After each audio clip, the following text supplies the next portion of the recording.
2020 मायथाइनि 15 डिसेम्बर खालि मानबगिरि प्रमद बर' बिथांनि दैदेननायाव जोंनि इउपिपिएल सरकारा बिटिआरआव गायसनजादों आरो फैगौ 15 अक्ट'आव जोंनि सरकार गायसन सान जागोन।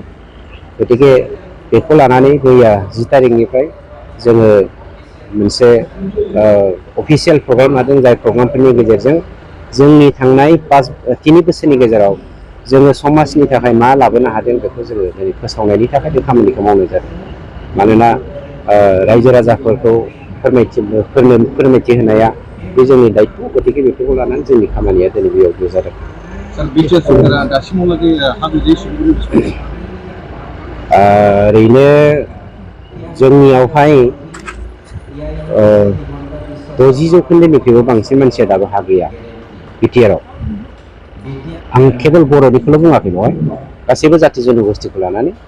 गतिके बे 60% हा गैजायै मानसिफोरनो हा होनायनि दायित्वखौ जों बोसोरबानि गेजेराव 100% होनो नाजागासिनोबो दङ। जोङो आसा दङ 100% नङाबाबो 80-90%नि गेजेराव जों बेखौ मावथारगोन।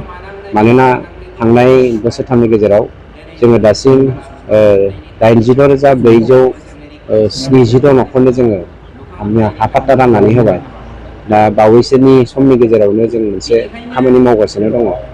खोब एमेजिंलि जोङो 1 लाखसो फेमिलिनो जोङो हा पाट्टा होनायनि थाखाय थिरांथा खालामदों।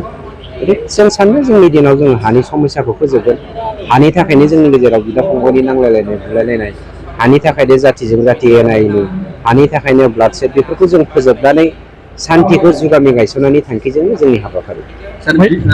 बिटिआर दोलोआ दा सिमाव लाइमोनफोरखौ लानानै फरायफुनाय लाइमोनफोरखौ लानानै जयैनो हाबाफारि लागासिनो दं। बेनि सायाव मा बुंनो सानो? जेब्ला मानसिया दै बानायाव बा दैनि दाहाराव बुसोमजानानै गब'नानै थैनोसै जायो, बे समाव मानसिया मेथेखायाव हमग्रांलाय, बहाबा बेमफोराव हमग्रांलाय बेफोरबायदि खालामो। हाग्रामानि बे अबस्था।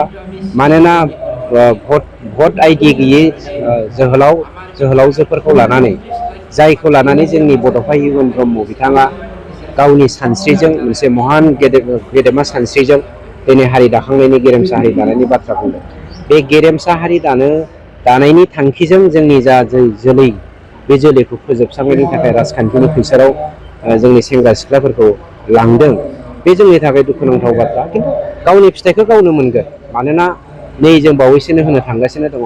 आं नोंथांमोनखौ बुंगासिनो दङ जे MP इलेक्सननि उनाव हाग्रामाया बियो इउपिपिएलआवहाय मार्साप जानायनि अनगा बेहा खुनु राहा गैला।